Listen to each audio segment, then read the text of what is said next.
Welcome to Seth Vidya Mandir Junior College of Commerce and Science online audio video lecture. This is Alka Chaube explaining new chapter, that is chapter number 15, Structure of Atom and Nuclei. Welcome back, students. Let's move on. De Broglie hypothesis explain Bohr's second postulate. Yes, students, in this postulate we have to study about the second postulate, very well explained by the de Broglie scientist. So students, you know it very well about the second postulate. As you know very well, the second postulate said that an electron is revolving their own orbit, it's having fixed energy. As you know very well, we already have this condition. When electrons is revolving their orbit, it's having fixed energy and they having their own fixed orbit. Hope you clear this. So same concept are applying here. Each electron having their own fixed orbit, and in their fixed orbit they having their energy. So this energy and this concept by the second postulate has explained very well, that you know it very well, students. The second postulate, I am giving the recall about the second postulate. As you know very well, second postulate is nothing but electron revolved in a fixed orbit and it's having angular momentum, and the angular momentum is L, that is the mass of electron, velocity of electron and radius of electron, which is equal to nh upon 2 pi, where n is the integral multiple of Planck constant. This is the recall about the second postulate, because with the help of this second postulate, students, we have to find out, because de Broglie explained very well how we get this condition. Because when I explained the postulate of Bohr's model, I already have mentioned there. I will explain in detail the second postulate, how we get this condition. So this condition has wonderfully explained by the de Broglie. So let's move on. De Broglie hypothesis condition. So here, according to de Broglie hypothesis, as you know very well, students, in the chapter that is dual nature of matters, remember photons and electron, that chapter, that de Broglie hypothesis explained, and de Broglie hypothesis has assumed when any electron or any particle are in motion, it means that electrons or particles having mass, and when they are moving, it's having their velocity. Clear? When any particle is moving, it's having their velocity, it's having their mass, and it's having their linear momentum, because we consider that electron or particle is having mass or velocity. And when this particle is accelerate and moving any position, the particles are nothing but the matter waves. They produce their waves there surrounding. And the de Broglie hypothesis assumption is totally based on matter wave. The de Broglie has explained very well second postulate, and the de Broglie concept is totally based on matter wave, and the matter wave concept is surrounding the quantum mechanics, and the quantum mechanics is nothing but the revolution of electrons about it. And according to de Broglie hypothesis, if any body having mass and the body is in motion and the body is having velocity, it's having momentum, and momentum is p is equal to mv.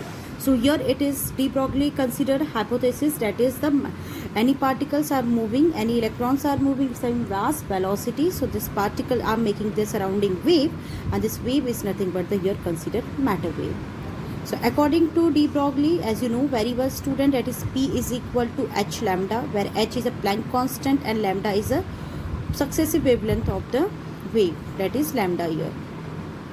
And the de Broglie hypothesis explained the wavelength of the wave. So your lambda is equal to h upon p.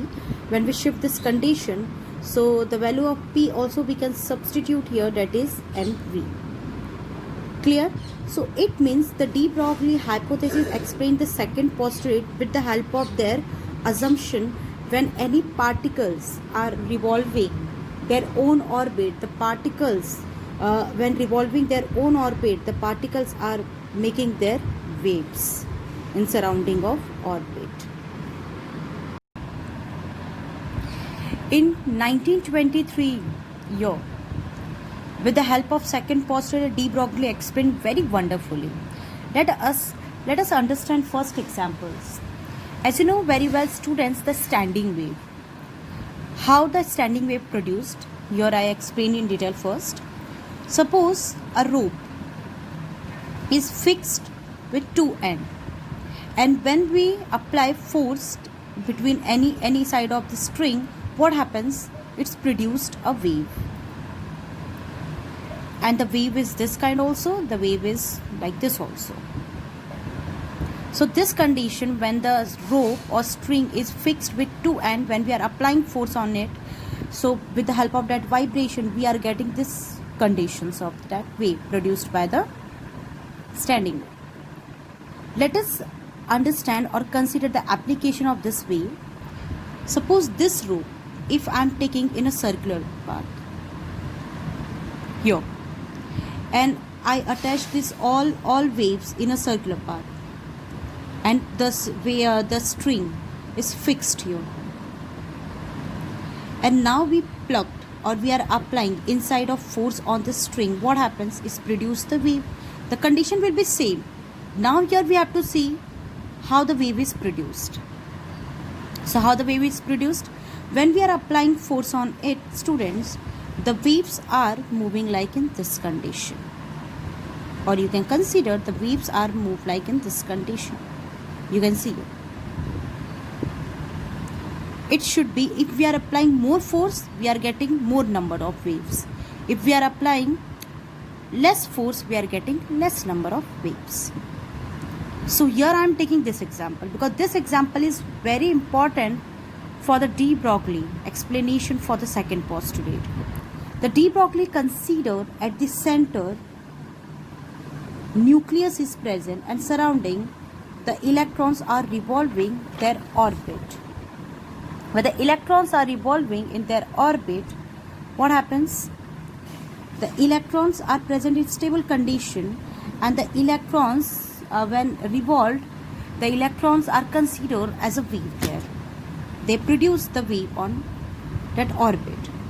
So here you can see when the electrons are revolving, let us consider any condition, first or second. So here you can see, suppose when we are applying force on it, so here you can see when the electrons are revolving from any kind of condition, the electrons are produced the wave.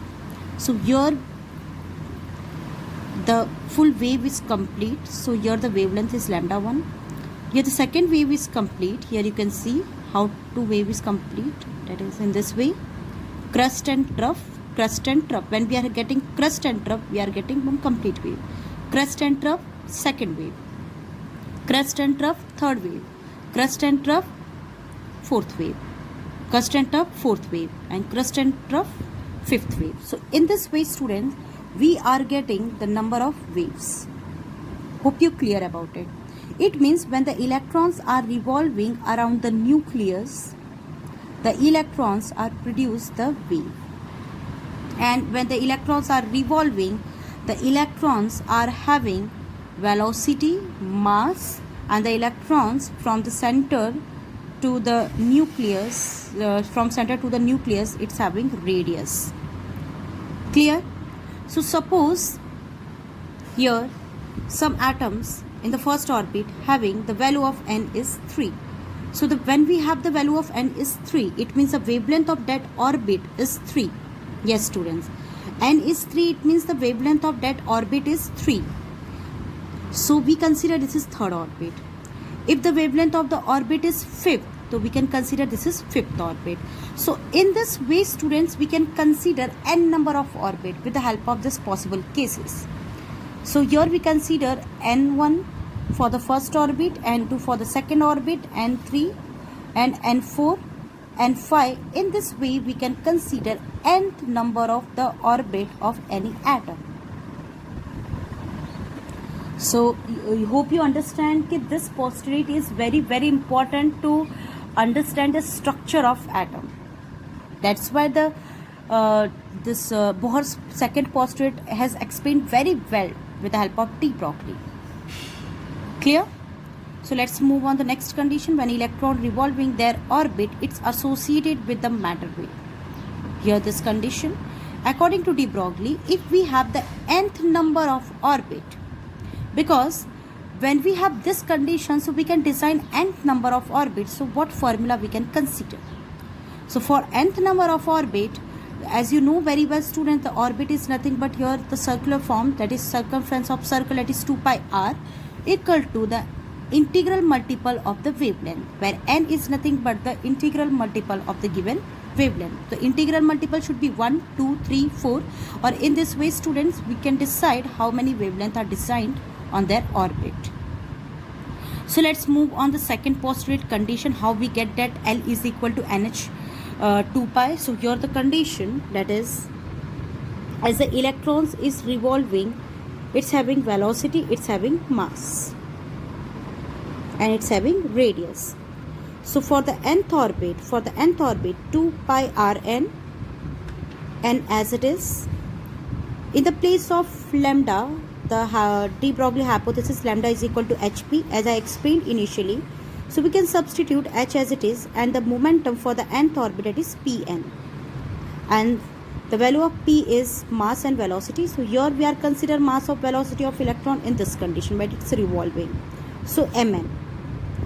And here students, what we did, we can shift this value mvn here. So when mvn and rn as it is constant, and 2 pi we can shift it down. So here we are getting mvn rn is equal to nh upon 2 pi. So you know it very well, when the electrons are revolved surrounding the nucleus, it's having linear momentum, and this linear momentum is nothing but explained in second postulate of Bohr's model. So the second postulate for the nth orbit is equal to nh upon 2 pi. So hope you got it, how the second postulate wonderfully explained by the de Broglie with the help of their assumption, when electrons are revolved their orbit, the electrons are having their wavelength when it is revolving, and when it is revolving, the wavelength and electron all condition, that is linear momentum, is equal to nh upon 2 pi, because when the electrons are revolving, they are having number of orbit, and h is nothing but the Planck constant. It means radiate the energy, when it is jump from one orbit to another orbit, it's radiate and absorb energy, which is equal to the 2 pi. So this is about the de Broglie hypothesis explained second postulate.